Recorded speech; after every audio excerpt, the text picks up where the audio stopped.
Want to add a location to your Google Calendar event in under 30 seconds? Learn the exact clicks to use the Smart Suggestion feature. I'll show you how to set an event location in just 6 simple steps, starting from an existing event. Let's dive in. First, open an existing event in your Google Calendar. If you're creating a new one, you can follow the same steps after clicking Create. Then, click the Edit Event button, which looks like a pencil icon, to start making changes.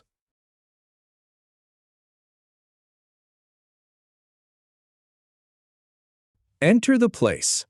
As you type, Google will suggest locations. Go ahead and select the one you want.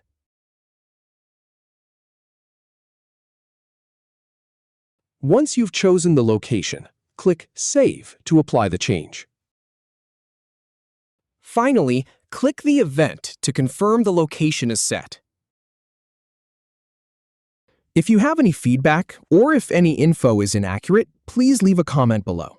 We'll do our best to answer or redo the video if needed. Thanks for watching.